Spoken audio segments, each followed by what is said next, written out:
Hi friends, ఎలా ఉన్నారు? ఈరోజైతే నేను ఆలూ కర్రీ చేశానండి. ఆలూ కర్రీ ఎలా చేశానో మీకు ప్రాసెస్ చెప్తాను. ఫస్ట్ అయితే కనుక నేను గ్రైండ్ చేసుకోవడానికి తగిన ఇంగ్రీడియంట్స్ తీసుకున్నాను. అవి వచ్చేసి ఆనియన్స్ ప్లస్ శనగ విత్తనాలు తీసుకున్నానండి. అండ్ ఆల్సో వెల్లుల్లిపాయలు కూడా తీసుకున్నాను. ఇంకా ఇందులో దాల్చిన చెక్క వేసుకోవచ్చు. అండ్ అల్లం పేస్ట్ కూడా వేస్తారండి. అయితే ఇంకా వేయలేదు, ఇప్పుడు వేయడానికి ట్రై చేస్తున్నాను. మర్చిపోయాను. అంటే నేను కొంచెం కోర్స్ గురించి ఆలోచన చేస్తున్నాను. తప్పదు, ఎందుకంటే కొంచెం నాకు కూడా ఫినాన్షియల్ ప్రాబ్లమ్స్ ఉన్నాయి.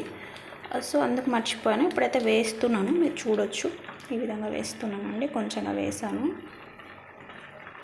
ఆనియన్స్, శనగ విత్తనాలు ప్లస్ లవంగము, చెక్క కొంచెం వేసుకోవచ్చు. కొంచెం అయితే నేను ఇప్పుడు అల్లం పేస్ట్ కూడా వేసానండి. అండ్ ఆల్సో మనం ఆలూస్ కట్ చేసి పెట్టుకోవాలి. అండ్ మనం టమోటాలు కూడా వేయవచ్చు. ఇంకా కట్ చేశాను, వేయలేదు. వేయాలి, ఉడుకుతున్న వాటిలో వేయాలి. అంటే ముందుగానే టమోటాలు వేస్తే ఉడకవేమో అన్నట్టు అనిపించింది, అందుకే వేయలేదు. ఇప్పుడు కట్ చేసి పెట్టాను, వేయాలి. సో ఈ విధంగా ఉడికిన తర్వాత మనం దించేసేయాలండి. ఇలా ఉడికాక దించుకుంటే ఇది ఒక ఆలూ కర్రీ లాగా ఉంటుందండి. మేమైతే ఆంధ్ర స్టైల్లో ఇలా చేస్తాము. ఇంకా బెస్ట్ ఇంగ్రీడియంట్స్ మేమైతే ఇక్కడ ఎక్కువ శనగ విత్తనాలు వాడతామండి.